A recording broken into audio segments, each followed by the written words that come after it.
Laurie, how do you sum that up? I guess you got the start you were after, but not the finish. Yeah, it wasn't what we were expecting. Half time,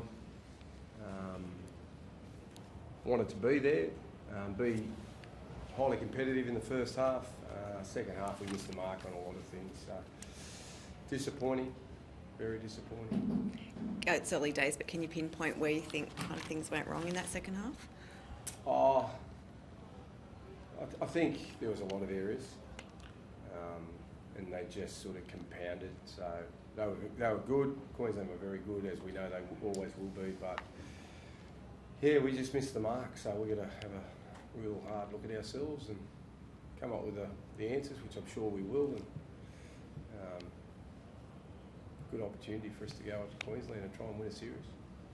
What gives you the faith that you can flip the script in 3 weeks, Loz? Sorry, mate? What gives you the faith that you can flip the script in 3 weeks? I think Origins were all different, and I think there were some good things out of the first half that we did. We just weren't consistent enough with what we did throughout 80 minutes. Queensland stuck to what they do well. Once momentum happens in this game, things turn pretty quickly. So while we're disappointed, you don't lose trust or faith in guys. You know what they're capable of doing. You're just going to be able to do it. I know the game's just finished, but the next 3 weeks there's going to be plenty of debate. Will we expect changes? Oh, mate, I think you look at the game first. We'll look at the game and see where we're at. And, I think you just analyse everything, don't you? Well, Yeah. What about just the way you used your bench? So Abby didn't get on, Strange didn't get all the minutes, and same with Fanor Blake. Sorry?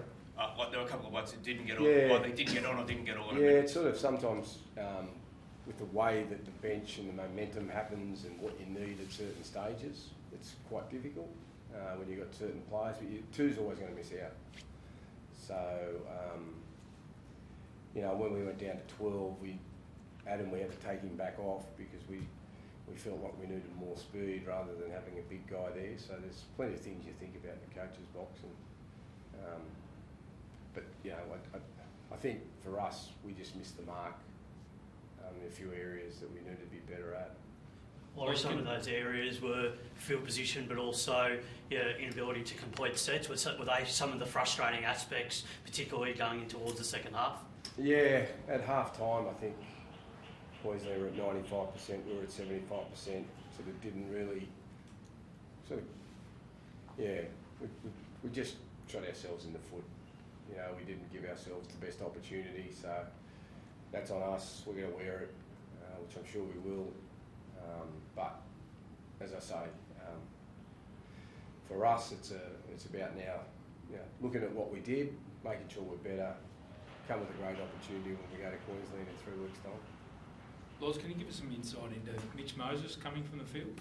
Yeah, just wanted to look after him. So he's okay. There's nothing to gain by having him out there. So we just took him from the field. So his hammies all good. Yeah, it felt like you flipped the script there in terms of a quick start. What was behind that, and I guess how do you try to continue that in the second half of the next game? Yeah, it was obviously an emphasis at the start of the week, making sure we got that start right. Thought we were doing really good in patches there. Made it hard for ourselves for a little bit, just errors and penalties in that sort of back end of that first half that sort of probably gave them that try.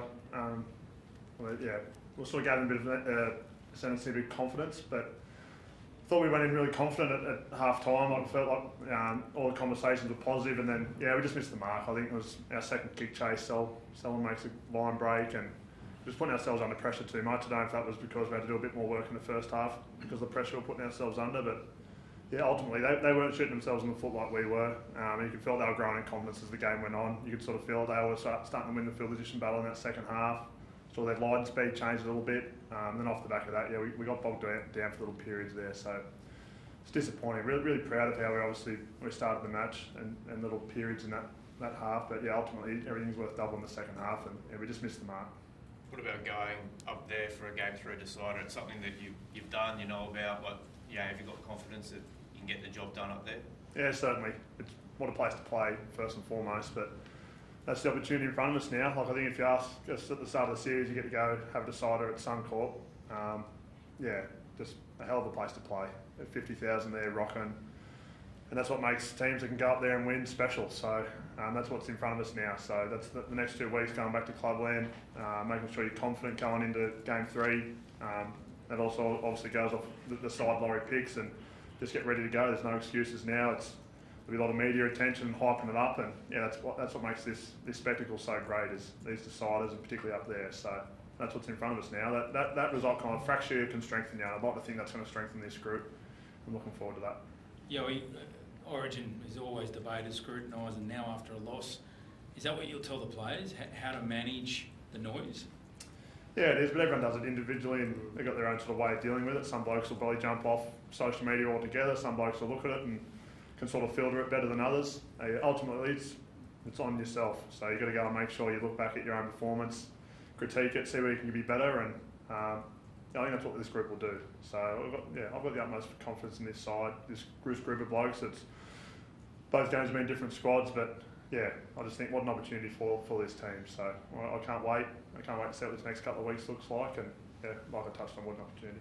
It's the same for you, Loz. It's going to be a hard 3 weeks, the next 3 weeks.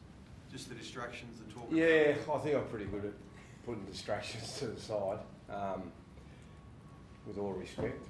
I don't sort of delve too much into it.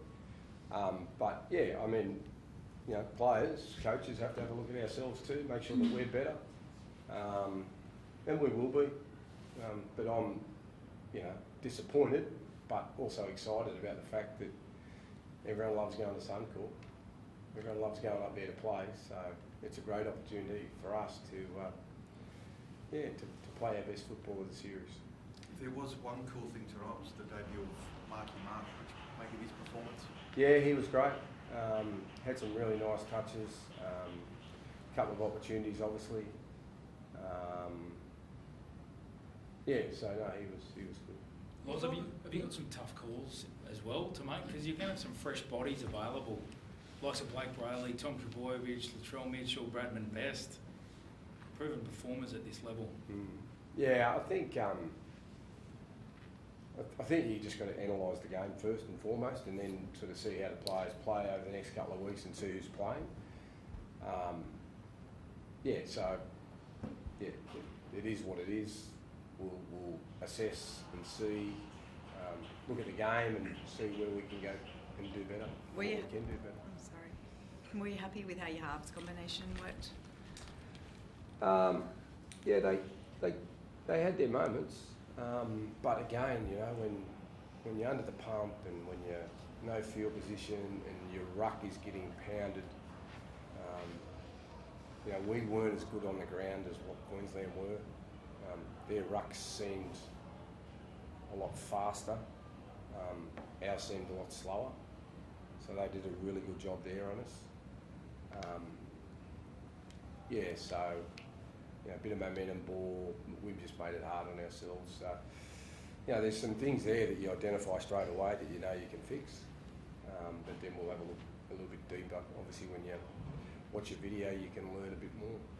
The experience of playing in front of 91,000 at the MCG tonight, how was the experience in its whole? Obviously the disappointing loss, but in its entirety, what was the feeling amongst the players to be able to get on a ground like the MCG, which you don't get to play on very often? Yeah, it's a special place. It really is. It's obviously the history around it. You'd much prefer to be having this answer after a win than a loss, but yeah, what a place to play. So one of those things I think you look back when your career's done and say you've played there in front of a packed house. I'd much prefer to be remembering it on a positive than a negative, but ultimately, very fortunate. Well, as you've been in this situation before as a player and as a coach, what's the main message you want to convey to the team as they prepare for the challenge of going up there and trying to win a decider? I think it's just a wonderful challenge. You as a footy player, you individually and as a team, how good do you want to be? You want to be remembered? Win a series up there in a decider, you'll be remembered for all time. So that's the challenge that awaits. So you know, that's the advantage, I suppose, of winning game one. You're still going to win 2 off the mark tonight. but it's a challenge, and the boys should be excited about it because, you know, it's a great opportunity for them. Thank you.